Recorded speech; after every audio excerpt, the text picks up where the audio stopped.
The Uber driver never arrived at my destination. His last message chills me to the bone. It was a chilly October evening when I decided to book an Uber. Little did I know, this seemingly ordinary ride would turn into a nightmare that still haunts me to this day. I had just finished a long day at work and was eager to get home. The app showed that my driver, John, would arrive in about 5 minutes. Perfect, I thought. Just enough time to gather my things and head outside. As I waited, I watched the little car icon on my phone's screen inch closer and closer to my location. But then, something strange happened. The car stopped moving. It was just a block away, but it wasn't coming any closer. I thought maybe John had run into some traffic, so I waited a bit longer. 5 minutes turned into 10, then 15. I started to worry. I sent a message through the app. "Hey, is everything okay?" No response. Another 5 minutes passed, and I was getting frustrated. I tried calling John, but it went straight to voicemail. This was getting ridiculous. I was about to cancel the ride when suddenly, I got a notification. John had sent me a message. "I'm sorry, but I can't make it to your location. Something has come up." I breathed a sigh of relief.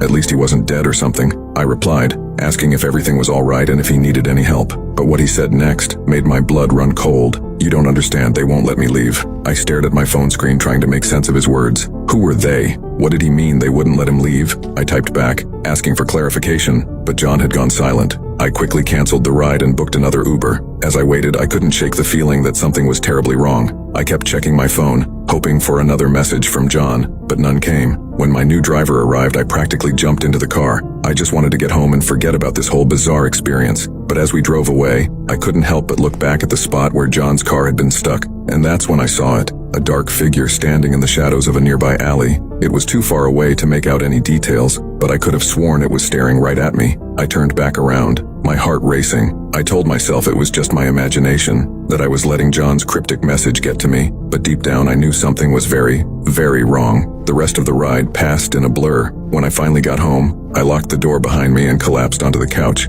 I tried to tell myself that everything was fine, that John had probably just had car trouble or something, but I couldn't shake the feeling that I had narrowly escaped something terrible. I didn't sleep much that night. Every time I closed my eyes, I saw that dark figure in the alley, watching me. I kept checking my phone, hoping for a message from John saying that everything was okay, but none came. The next day, I contacted Uber support to report what had happened. They told me they would look into it and get back to me, but as the days turned into weeks, I heard nothing. It was like John had vanished off the face of the earth. I tried to move on with my life, but I couldn't stop thinking about that night. The image of that figure in the alley haunted my dreams. I started to feel like I was being watched all the time, like something was following me. And then one day I got a notification on my phone. It was a message from John. My heart nearly stopped when I saw his name on my screen. With shaking fingers, I opened the message. "I'm sorry for what happened that night. I never meant to scare you. But you have to understand, I had no choice. They were watching me, controlling me. I couldn't escape." I stared at the message, trying to make sense of it. Who was controlling him? What did they want with me? I started to type a response, but before I could hit send, another message came through. "I can't talk for long. They're coming for me. But I needed to warn you. They're watching you too. Be careful. Trust no one." And with that, John went offline. I tried to call him, but his number had been disconnected. I was left with nothing but a sense of dread and a million unanswered questions. I wish I could say that was the end of it, that John's warning was just the ramblings of a troubled mind. But in the weeks that followed, strange things started happening. I would wake up in the middle of the night to find my apartment door unlocked, even though I knew I had locked it before going to bed. I would get strange calls from unknown numbers, voices on the other end that sounded distorted and inhuman. And then, one day, I saw it again. The dark figure from the alley. It was standing across the street from my office watching me. I blinked and it was gone. I knew I couldn't ignore it any longer. I packed a bag and left town that night, not telling anyone where I was going. I've been on the run ever since, always looking over my shoulder, never staying in one place for too long. I don't know who or what is after me. I don't know what they want. All I know is that I can't stop running, because if they catch me, I'm afraid of what will happen. My wife passed away in 2015. I picked up a spam call today and I'm 100% sure it was her on the other end. "Hello, is this Mr. Henderson?" There was no real reason for me to pick up the phone. The spam app on my cell called out the mystery number right away. But, hell, I thought. Fuck it. There was no one else left in life for me to talk to. I even got so sad I started to talk to hookers in my free time. Even a debt collector sounded good at the moment. My wife was murdered in 2015. There really isn't an easy way to say that other than getting it out of the way early. It was a random robbery gone wrong. One rainy night, some sick tweaking fuck snuck into our house and shot her. The suspect was caught 2 days later and sentenced to life in prison. He still sits there today. I have worked in web development ever since. The job is remote, and the field caters to my hermit-like behavior out here in the woods of northern New Jersey. The lack of drug testing is really just an added benefit. I was perfectly free to fuck up the remainder of my own life. I don't have any friends, anymore. Not really. Sometimes. I guess it is easy to look for companionship in all the wrong places. Senior or junior? I replied to the lady with a sigh before settling into the armchair in my office with a bottle of wine. It was raining that night. The wind whipped the old pine tree in our backyard so hard I thought it might topple. Ah, senior, said the pretty, calm voice on the other line. She sounded familiar, but I blamed that notion on the half-empty bottle of wine. Apologies, ma'am, but senior died 6 years ago, I said, a little annoyed at the lack of record-keeping at this place. She paused. Oh gosh, that is not what we have here. I am so sorry, sir. We were not aware. Please forgive the intrusion and assumption. Would you mind pausing while I check my records? A filing cabinet clicked steadily in the background as static crinkled. My guess was that the woman held the receiver to her shoulder. I chuckled a bit at the lack of audio quality. No, that is okay, no problem at all. No worries. Why don't you start by telling me your name? I asked, cursing myself for the hint of shameless flirting at the end. She giggled. Something about that laugh was very familiar. My name is Emily, and I work with his credit card company, she said in a rehearsed tone. Unfortunately, we cannot divulge which firm over the phone if you're not on the account. Which, you just admitted yourself, of course. Okay. I am guessing that you are Mr. Henderson's son, she mumbled while audibly thumbing through papers. Yes ma'am, that's right. But it's been years. I could not possibly be stuck with the old man's debt, right? I asked hopefully. Well, let's check, shall we? There was a panicked shuffling and opening of books in the background. I am so sorry, sir, she replied with a regretful tone. The rules are in one of those 3-ring binders, and they are very difficult to find. Please hold for a moment. That's okay. Did not know anybody still kept records that way. Do I get an email confirmation of this charge as well? I asked. Excuse me? Email. Like electronic mail. A confirmation of the charge? I asked again, allowing my confusion to turn to frustration. What was this lady's problem? We don't do that here. Still a few years away from all those fancy features, she continued. But as you know, late payments are a pretty serious issue. They can even affect the credit score of an individual when a large amount has not been paid. Okay, of course, I said, genuinely starting to grow worried and a bit flustered. What can I do? Is there a Mrs. Henderson in the household? She asked quietly. Mrs. Henderson died in '06. What year did you say? Oh my gosh. That is so horrible. I really am batting 1,000 today. I gasped. That was it. That phrase. I don't know if it was the way she said it, or the fact that simply not that many people use that exact language. But as soon as she did, something clicked in my memory. My wife worked for a credit card company, before we met. Her name was also Emily. The voice sounded like hers, but it was younger, more hopeful than I remembered. What is your last name? I asked. The line was silent. Look, I know that's a weird question. But please, I think we know each other. I can't give that information out. She started. Okay. Did you go to Jefferson Memorial High School? Yes, she said, astonished. How did you know that? It was impossible. Emily was dead. The voice on the phone barely even sounded like her. It was younger, happier, more optimistic. This type of dream was actually the type of thing that had kept me up a million sleepless nights in the past. And yet, I was awake. Could it be a coincidence? Is your mother's name Eva? There was silence on the other end of the line. Then her mouse-like reply confirmed my suspicions. Who is this? I took a deep breath. Either I understood what was happening, or I lost my mind. Might as well enjoy the ride. This next question is going to sound strange. What is today's date? I am sorry, sir. What? One moment. She paused and shuffled around some more papers. Today's date is July 9th, 1999. It was impossible. Could it be the storm? The anniversary of her death? Emily, listen to me. Okay, sir, this conversation is getting a little strange. Let's keep it to the payment plan. Listen to me very carefully. One day you are going to meet a man. You are going to love him, Emily. And he will love you more than you ever know. I had to give her something to remember. On your first holiday together, he will buy you one gift for all 12 days of Christmas. Sounds dreamy, she replied with a laugh and a sigh. Are you one of those psychics? I am serious. You will marry this man, Emily. He will buy you the ring you always wanted. The ceremony will be in a beautiful one in your hometown. Your entire family will be there, including Aunt Zelda and your grandma from Tennessee. I like this fortune cookie, she said with dripping sarcasm. But 2 years later, on July 9th, 2015, you will be murdered in the home you share together. She shifted the phone nervously. So what do I do? First, I tried to tell her to avoid the house that day. To never date me, to stay away forever and find a better life somewhere else. But somewhere in the middle of my rant, the line disconnected to the tune of a blood-curdling scream. I called back to find a non-working number. She never answered again. I fell asleep listening to the thunder rolling through the sky. The scream from that night repeated from time to time while flashes of her body on the floor occasionally invaded my mind. I never questioned the call. I never asked why. Maybe it was God, maybe it was just time. But yesterday morning, when I woke up, Emily was by my side.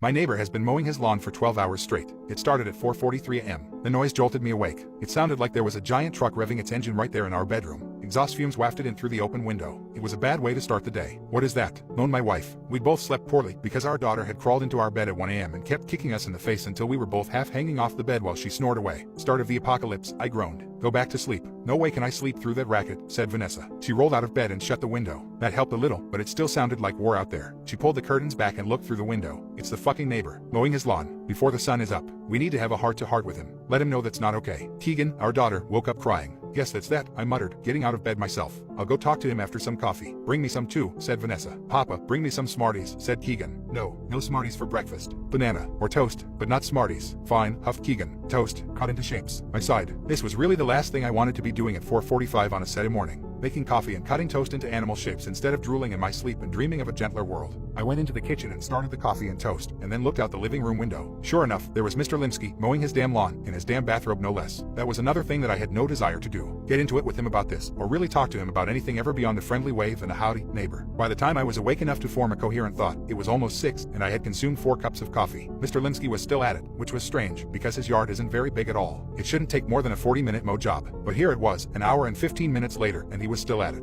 I got semi-dressed and stumbled outside. I walked across my own yard, which, I noted, needed mowing itself. Maybe I'll tell him that if he mows my lawn and promises to never start so early again, I'll let it go. But I knew that I wouldn't do that. I was a coward. As I got closer, I observed with some confusion that his lawn was already mowed. He was going over it a second time now. I walked up to our property line, denoted by the contrast between mowed and unmowed grass, and started waving my hands in the air, waiting for Mr. Limsky to notice me. He never did. He just stared straight ahead and kept pushing the mower. "Hey," I shouted. But it was no good. I could barely hear myself, and so I knew that he wouldn't be able to hear me from across the lawn, right behind the lawnmower. Got him it. I walked across his yard until I was right behind him. "Hey." "Nothing." I tapped on his shoulder. "Nothing." He just kept pushing the lawnmower onward over the already mowed lawn. I didn't know what to do. "I'll catch him after he finishes, I guess. He's in the zone." I shrugged and was getting ready to turn back to my house when I saw a trickle of what was presumably urine run down his bare leg. Jesus. I went back to my house and opened the door. Vanessa was reading a book to Keegan. She stopped when I came in and looked up. "Well, he couldn't hear me. I'll go over there once he stops. He's got to stop sometime, right? And, well, I'm a little worried about him honestly. I saw him,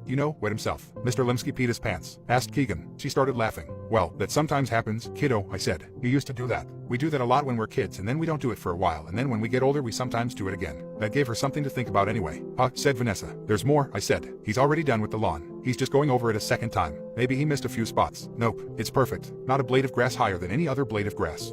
Said Vanessa. "That is strange. Do you think he's okay? Should we call somebody?" I shrugged. "Who are we going to call?" "The police. Tell them that our retired neighbor is mowing his lawn twice while peeing himself." "What will they say to that?" By 8, I was done cooking the bacon and Mr. Limsky was still at it, mowing his lawn for what must have been the 5th time. I tried not to think about it, but it was hard. "After breakfast, we should go somewhere," I said. "It's a beautiful day. No sense staying cooped up all day." "Why does Mr. Limsky keep mowing his lawn?" asked Keegan. "I don't know, kiddo," I muttered. "I don't know. You want to go to the playground or something?" "Hey, I'm going to stay here and try to go back to sleep if that's okay," said Vanessa. "Of course," I said. I felt like going back to sleep myself, even after all that coffee, but the desire to get far away from the sound of the lawnmower outweighed my tiredness. We ate, then Keegan and I headed to the playground. At 9, I got a text from Vanessa, "Can't sleep. He's still mowing." 9:30, I'm really starting to get worried. This isn't normal. 10, I went over there and tried to talk to him, but it's like he's in a trance. "Please come home." I sighed, but complied. I rounded up the kid and drove home. I felt a deep sense of unease that grew more intense the closer I got to home. "You're afraid of an old man mowing the lawn?" I chided myself. It didn't work, because my instinctive answer was, yes. I turned onto my street and prayed that Mr. Limsky would be done mowing the lawn by now. He'd tell us it was just a practical joke and we'd all have a good laugh over it. But soon enough, I saw that wasn't going to happen. As I pulled into my driveway, I saw that he was still out there. I thought I saw a streak of brown running down his leg, but it was hard to tell for sure because he was going around under the shade of his ancient apple tree. I walked inside and Vanessa was at the kitchen table with bags under her eyes and a glass of wine in front of her. "Please make it stop," she said. "I don't know how to do that," I said, suddenly feeling very tired and in need of a drink myself. "Call the police," she said. "Why don't you?" I asked. "Fine," she said. "It's just that I do everything else around here, so I thought maybe you could help this one time."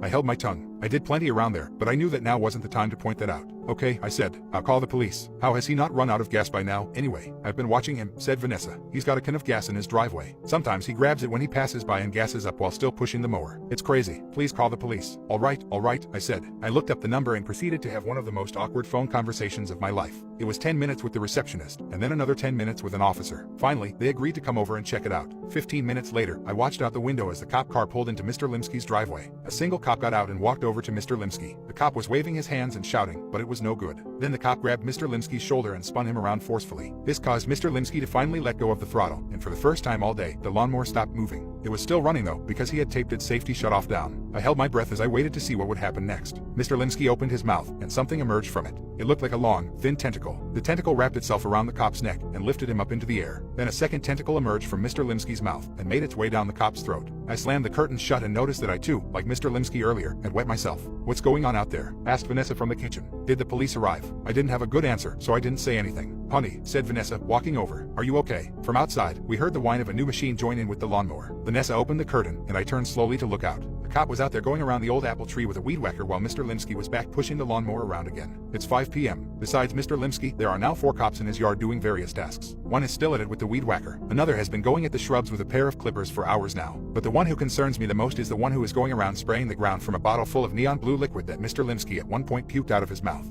I personally am petitioning the family to pack up the car and start driving to Florida where Vanessa's mother lives. I have no idea what is going on, but it doesn't look good.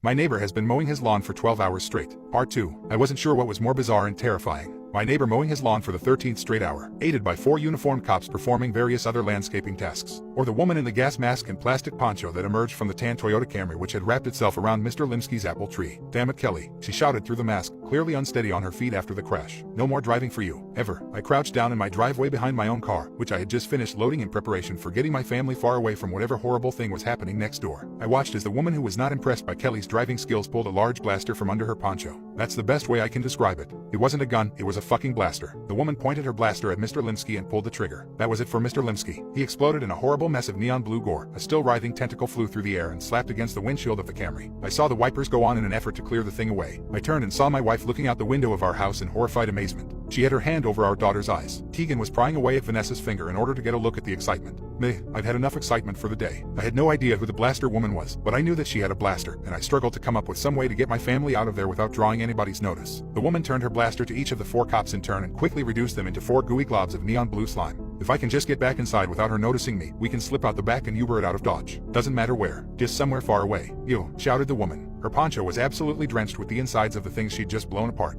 Hiding behind your car. Stand up slowly. Shit. I stood up with my hands in the air. Please don't blast me, I said. I'm not one of them. I swear. We'll see about that, she said. Meanwhile, your neighbor, Mr. Limsky. He lived alone. Yes, that's right, I said. His wife died last year. Poor guy. I looked over at the puddle of strange gore that used to be Mr. Limsky. Poor guy indeed. Here's what's going to happen. I'm going to go inside Mr. Limsky's house and get cleaned up. You're going to go inside your house and wait there for us. If you try anything smart, I promise you that you'll end up like your neighbor here. Not a pretty sight, you agree. I took one more look, fought back the urge to puke, and nodded my head in earnest agreement. Same goes for your family. I see them through the window. Got it. Inside. Now, I didn't need any more encouragement. I ran back inside my house, back to Vanessa and Keegan. Who is that? Asked Vanessa. What's going on? You think I know? I snapped. Then I sighed. I don't, but I think maybe she's a good guy. I mean, she blasted those things out there. What if Mr. Limsky was the good guy? Asked Keegan. What if there are no good guys? Asked Vanessa. I don't know, I said. I don't know, but I think we have to take that chance. If she's a bad guy, then we're foo. Then it's bad no matter what we do, I think. So I think we just have to think positively about this and hope that she's a good guy. Think positively, said Vanessa. Think positively. How about we think about survival? I gritted my teeth. That's what I'm saying, dear. I think that our best chance at survival is to stay put and talk things over nicely with the lady in the gas mask. What's survival? Asked Keegan. It's what we're all trying to do, kiddo, I explained, on a day-to-day basis, and none of us will finally pull it off. What? It means trying not to die, I said. Are we going to die? Someday, kiddo. Someday a long, long time from now. I wasn't sure about that, of course, but what else could I say? Hey, you want to watch Tumbleleaf? Fig the Fox. Okay, said Keegan. I got an episode going, and then went into the kitchen where Vanessa was pacing around in a circle. Are you sure about this? She asked, waiting here for them to come to us. No, I said. Okay, she said. I trust you, and I love you. I love you too, I said. We waited. 20 minutes later, I saw them approaching my house. There were 2 women and 1 man, each wearing a gas mask. The woman in front was still carrying her blaster, but she had cleaned all of the blue substance off of her, and was wearing some of Mr. Limsky's clothes. I met them at the door. Did any of you come into contact with any of them? Asked the woman in front. No, I said. It was a lie. I had come up behind Mr. Limsky and tapped him on the shoulder. Vanessa had also approached him.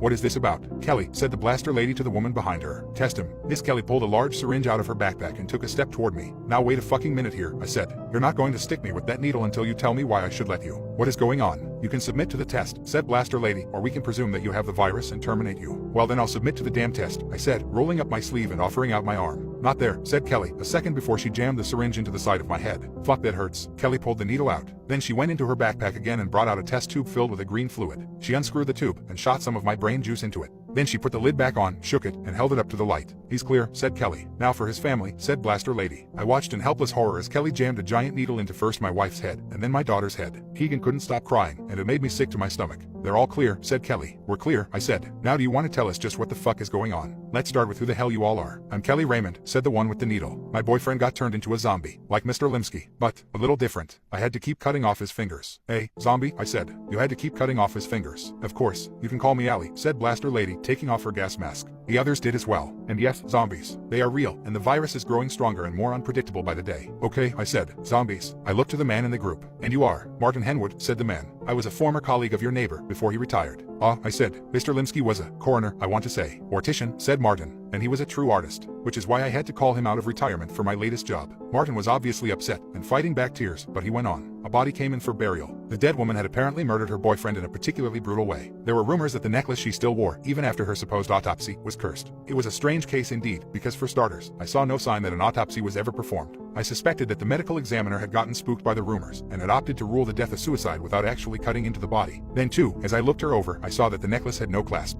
There was no way to get it off without cutting it off. I had the worst headache of my life, but I tried to stay focused. Let me guess. The necklace made her a zombie. We think that's the case, said Allie. Tell him what happened next, Martin. Martin cleared his throat. Well, I thought the whole matter was nonsense. A cursed necklace. I'm a man of science, not superstition. Or I was. When I started the embalming process, that's when I began to think twice. What came out of the body was not any kind of blood that I have ever seen in my 25 years of experience. It was. I finished up for him, neon blue. Just so, said Martin. And that's when I called Chuck Limsky. He had never encountered anything like that before either, and in fact didn't believe me. He wanted to see for himself, so he came over and I showed him the body. Like me, he was both fascinated and baffled. He wanted to spend some time with the body, so I left to get us sandwiches. When I got back, Chuck was standing in the morgue, dripping with blue slime, and the body was gone. What happened? I asked. It exploded, he said. The body just exploded. Ugh, I have to go home and clean up, but I'll be right back. I've never seen anything like this. He left, and that was the last I saw of him until. Martin trailed off and broke down into sobs. We caught up with Martin shortly after, said Allie. We had heard about the case of the necklace girl, and thought it smelled strongly of zombie. Martin told us what had happened, and brought us to Mr. Limsky's house, and now here we are, in your living room. What about the necklace? I asked, fighting back the thousands of thoughts fighting for control of my mind. Where did it come from? How does it turn you into a zombie? That's one of the things we're going to find out, said Allie. We have it with us, and are going to run it through a variety of tests. Typically, the virus is spread in the usual ways, like somebody coughing on you, or,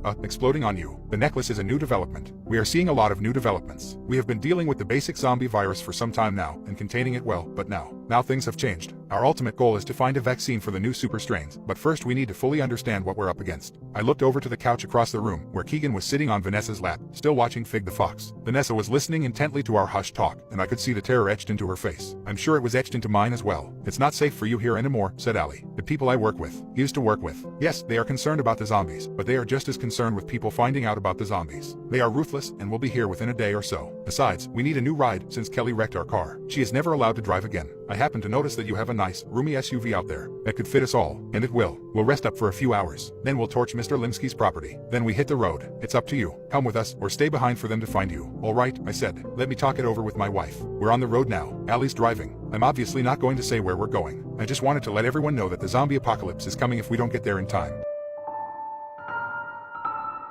All of the women in my family die at age 27. I turned 28 in 2 hours and 32 minutes. My dad always wanted a son. He got 3 daughters instead. I'm pretty sure it had something to do with the positions he did with my mother. He hated us all, hated my twin sisters, hated my mother. But hated me most of all because I was the last child my mother had before she died. That didn't stop him from treating me like his little boy, didn't stop him from attempting to beat the hatred of my own gender into me. Quit your crying, he'd snap, or you'll end up like your sniveling bitch of a mother. After years of that shit, he was shocked that I grew up as a tomboy. I think he hated that even more because I was just a constant reminder of what he never got to have. My mother died when she was only 27. When I was only 4, the coroner ruled her death a natural passing, some weird heart complication that took her in her sleep. My dad, though, he says it was because of her family's curse. Whenever I came to him, desperate for more information about a mother I never really knew, he never had much to say. I'm convinced he was just drunk since the day she died. Every woman in her damn family, they die when they're 27. He'd sputter in between belches, his breath reeking of stale beer. I think the real curse is that my mom was the one to die, and not him. I wasn't fully convinced by the ramblings of a perpetually drunk man, but when I lost both of my sisters just months before their 28th birthday, I knew it couldn't be a coincidence. Moira was found murdered, her face practically blasted off by a shooter while she was on a jog. Joy took her own life only days later. I was the one who found her, hanging in the bedroom of her apartment as I came to pick her up for Moira's funeral. She'd been there, swinging from the rafters, all night. It's hard to live a normal life when you know you have an expiration date, especially when it encompasses an entire year. I always dreaded my birthday, which from an early age became associated less with fun and birthday cake and more with worry and funeral caskets. But once Moira and Joy died, my next birthday, 25, was the most dreadful day of my life. 26 was worse, 27 unimaginable. This is it, I thought as I closed all of the blinds in my apartment, downing the last drop of vodka in the bottle. This is the last year of my life. 27 has been uneventful, to say the least. Why would I make any long-term plans, forge any meaningful relationships when I know they simply cannot last? The worst part of this last year has been simply not knowing when my impending death is coming. It could have been any day within the last 364. It could be within the next minute. I must admit I became something of a recluse. My windows always shuttered, additional locks installed in my door, letting the phone ring through to voicemail, hiding under my covers with the lights out whenever I got a knock on my door. I stocked up on preserved foods and various goods that I would need to last the year. I was so paranoid that I even covered my mail slot, stuffed a towel in the space beneath my front door. I didn't want anything getting through from the outside world, God forbid, an anthrax letter. Falling off the face of the earth didn't matter much. Anyway, I didn't have friends or family anymore. My mother and both of my sisters were dead, and my dad disowned me when I came out as a lesbian after my sisters died. I moved away and severed contact soon after. The night before my 27th birthday, I started getting these strange phone calls from a blocked number. I've always had anxiety about phone calls, so I just let it ring. The number kept calling, at least once per day throughout the past year. Then the knocking started, once a week at first, but it's only been getting worse, more frequent, and the pounding on my door more frantic each time. Convinced it had something to do with my inevitable death, I've been driven mad by the unknown visitor, especially over the past week. I got ready for bed last night, knowing that tomorrow, today, now, is the day I will turn 28. My time had run out, and I searched for comfort in a bottle of liquor. I didn't find it. I fell into bed, drunk and delirious, and prayed the morning wouldn't come, though I knew it would. I eventually got to sleep, but it was restless and unsatisfying. The kind of sleep where you feel like you have one eye open, always watching. That's why I was quick to wake when the door to my bedroom creaked open early in the morning, before the first sign of light. I shot up in my bed, glancing around my room in a frenzied panic, at first seeing nothing out of the ordinary other than the door, pushed slightly ajar. A closer look revealed something I'd missed, something that sent my heart racing, froze me to my core. Two dark figures stood in the empty space behind the half-open door, unmoving, almost like a pair of statues. Waiting. Watching. Wordless. Leave me alone, I squeaked, unable to move, paralyzed in the power of their presence. The shadowy figures instead shuffled out from behind the door, creeping slowly towards me in the dark. I knew this would certainly be the end of my life, the fulfillment of my curse, if I didn't act. Suddenly recalling the self-defense methods I'd drilled into my mind, I flipped my bedside lamp on to stun the intruders and reached underneath the table to pull the knife I duct taped there a year ago, a 27th birthday gift to myself. As soon as the light flooded the room, though, I knew the blade would be of no use. My intruders were not a pair of assassins, not human ones, at least. In the yellow light of the lamp I discerned the identities of the dark figures. They were my sisters. Joy stood at the foot of my bed, pale, in that same conservative black dress I'd found her dead in years ago, the one she'd picked out for Moira's funeral. Her head hung parallel to her shoulders, neck grotesquely bent from her hanging. Moira was a few steps behind her. I could only assume it was her, considering the severity of her injuries. She'd suffered a gunshot wound to the head, so brutal that we were not allowed to see her after her death, so intense that it had entirely disfigured her face.